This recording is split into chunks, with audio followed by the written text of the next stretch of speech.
Assalamualaikum po sa inyong lahat, o sa wikang Tagalog po ay sumainyo pong lahat ang kapayapaan. Ako nga po pala ang inyong lingkod, Yuritech at your service. May dinala pong Huawei tablet na no display ang napakasipag at maunawain kong kliyente na kahit hindi po ako makareply sa kanyang mga tawag at mensahe ay dumadayo pa rin po talaga sa ating repair shop.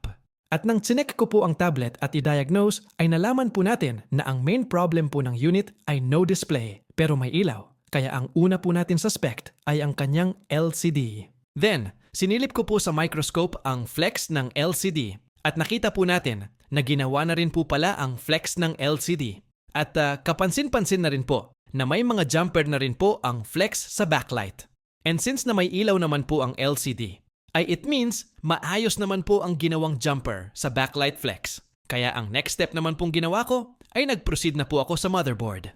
Gamit naman po ng multimeter ay nag-diode mode check po ako sa mga filter resistor sa FPC connector upang alamin po kung meron po bang short dito or kung may putol or leak po na linya. Because by using diode mode method ay malalaman po natin ang kasagutan sa ating katanungan.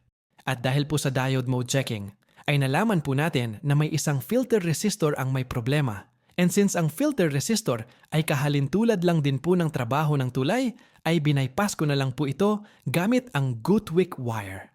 At kung mapapansin po ninyo na dalawa po ang Gina jumper ko, ay dahil po sa natanggal ko po ang isang resistor along the process. Kaya advice ko lang po na kung magpapalit po tayo ng LCD, ay ingatan po natin na masungkit ang isa sa mga filter resistor sa tabi ng FPC connector. Dahil ang mga resistor po na ito ay directly connected po sa CPU. Kaya isa lang po ang masira dyan ay automatic pong no display ang unit.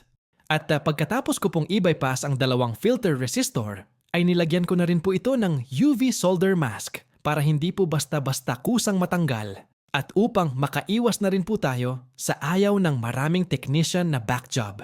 As you can see po, the tablet is now operating smoothly and without any issues. Thanks for watching and see you in our next videos.